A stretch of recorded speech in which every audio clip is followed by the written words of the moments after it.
Alright guys, it's Matt with Thrive Off Grid and Thrive Energy Systems. Alright, so we got the controls all wired up on the VersiFire. Alright, so I got one more thing I gotta do, and then this machine will be 100% done other than writing the code for it.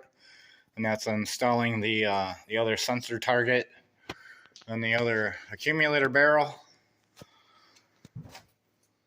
So this here is our standardized controller hardware.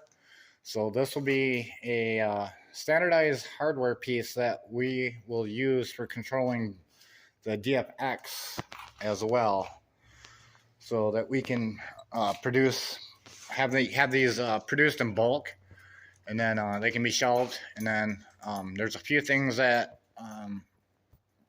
we would change to wire. Basically, there's one wire that we actually change, and that's the pin 0. The output pin 0 has to be flopped to A7 on the controller, and that's basically it. The rest of the changes are done in the wiring harnesses and the interface harness connection. So yeah, so the DFX will have a different interface that'll involve an engine start button. It will have a pot control, but it'll be used for a different purpose. That'll be to control the AFR mixer, air mixer valve manually, so that if you want to start the machine manually, you'll be able to control a valve just like you would a normal ball valve, but with this pot switch. And then you'll have your start button, and then of course you'll have a mode button, just like this one. So, and then yeah, you'll have your O2 sensor readout gauge that'll also be on that interface. So that's the difference between this interface and then the DFX interface. And this machine, this is very simple. You got 3 inputs. This here is a service mode. So when you need to add fuel to the machine or change out the charcoal bin, you'll just touch this service mode, and that'll pause the program so that you can do that, so that it cannot like self-start when you're in the middle of doing that. And then here's your mode button. You'll have a couple modes of operation. Your initial, after you power it up, it's going to go into a manual mode, and that'll probably be flashing red, or maybe it'll be solid red. I'm not sure. I haven't really gotten there yet. But the first mode of operation will be a manual mode, and that's because you're not going to have either accumulator filled with gas to supply gas to the auto ignition system. So you're going to have to manually light it the first time that you use it.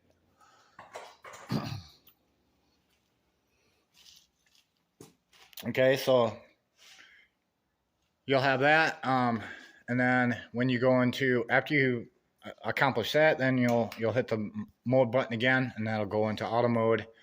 And then there might be some other modes of operation. I don't know if we'll need that or not. We'll just have to see what happens, and kind of learn as we go. And then this here is the grate control. So this will be less aggressive, and then this will be the maximum aggressive of how much that's going to actuate, how much charcoal you're going to produce. There will be some users that probably won't have a gasifier. They might be completely on solar, and they may not need a gasifier to back that up. So they may not be interested in making a bunch of charcoal. So this will just be an ash bin for those users. So they'll want to turn this almost all the way down, and then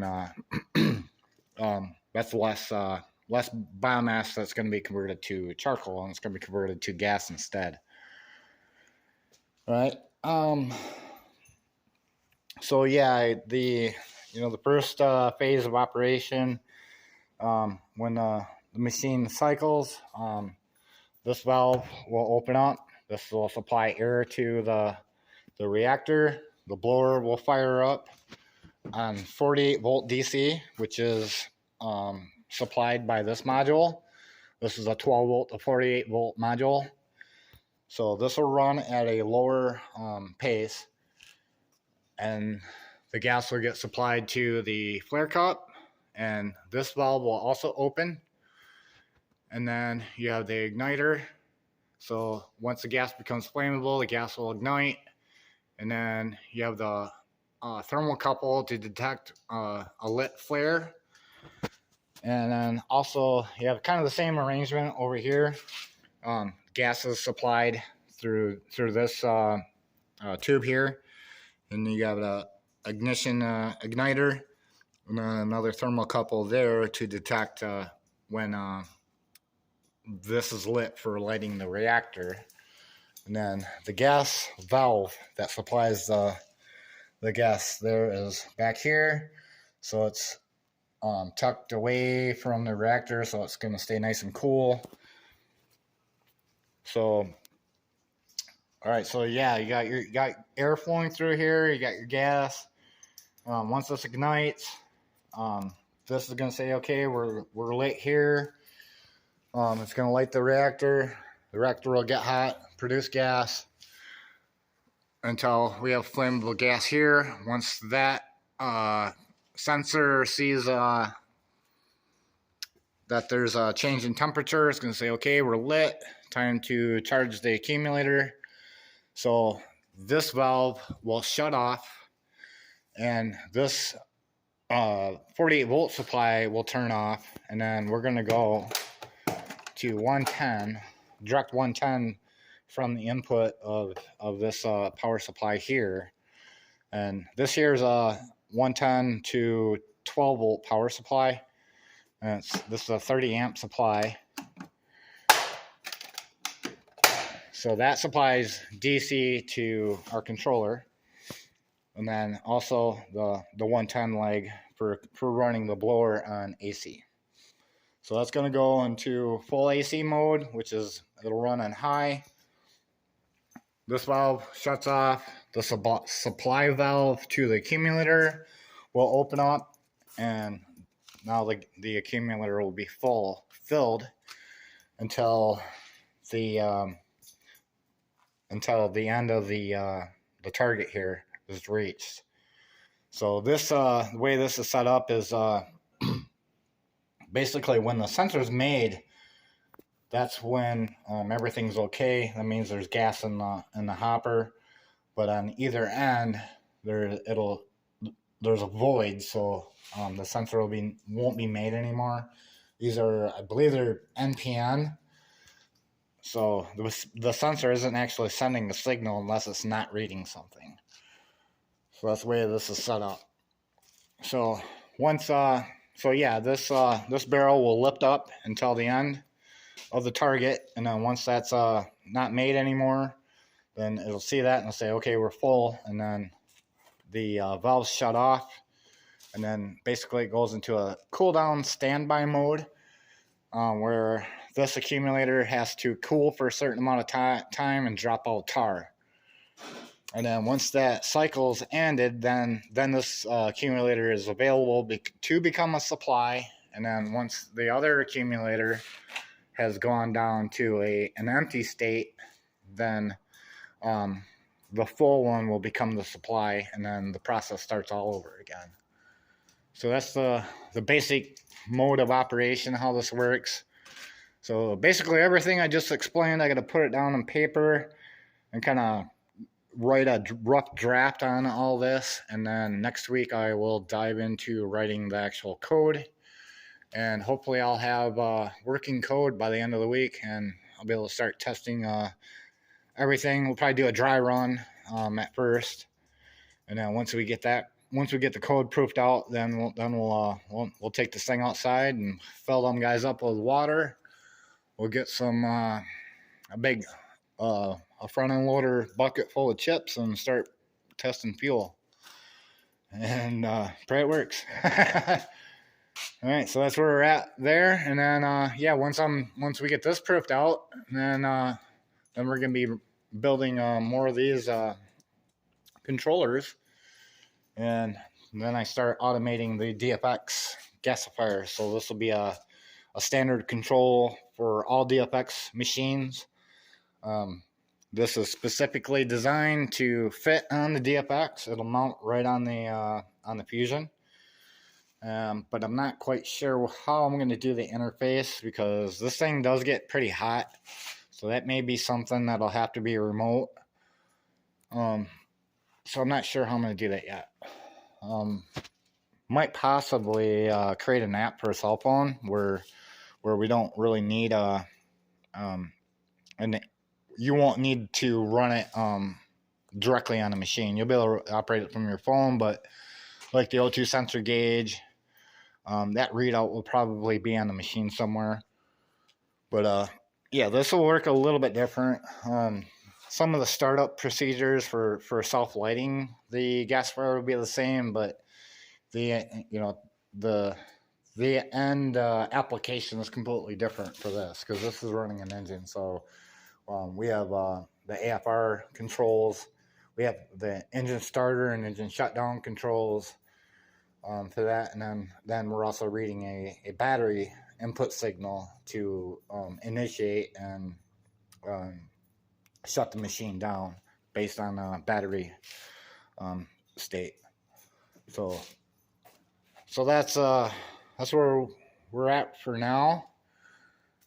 So just an update here on the VersiFire, show you the wiring and everything. Got another round of shipments. These aren't the same machines as in the last video. This is a whole nother batch. We got six more coming, working on now. These will get assembled next week. Chris is working on the reactor tubs. Those will be done Saturday. I'm making them work the weekend. We're a little bit behind, so we're gonna work a little bit of overtime, get caught up. And then next week I'll be doing the gasifier modules. He should be able to knock all 6 out before the end of the week, and then while those are coming out of weld, I'll be assembling them. So at the same time, we'll be getting some of the machines assembled so we can get them shipped. And yeah, we got another round of sales that just come in, so we're looking good for our second quarter. And then yeah, once all this development's done, we got another building that we're moving into. The building next to us on the north side of the shop, we're taking that building over, and we're probably going to move the entire operation from here over there, because this building has a front and back door. It's the only one out of the 14 shops on this property that have a front and back door. And what I'm considering doing is we may get into container tiny homes, and we'll probably start out with a 20-footer, and then the idea will be to outfit it with an EG4 system like this, the DFX series gasifier, probably an S3, a generator system, and then the VersiFire for your gas applications in the home. That'd be your stove, your dryer, your clothes dryer, your hot water heater, on-demand hot water heater possibly.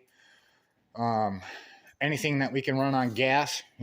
This is like one of them things where it's like you want to run it. You want to run as much as you can so you can create that charcoal, right? And then we'll probably have a small solar array option for it. But if this thing's running, you might not even need the solar. Maybe in the summertime, because you'll be running it less. But in the wintertime, this will be producing your heat. So this will be making lots of charcoal. So you may not even need solar. I guess it depends on your location.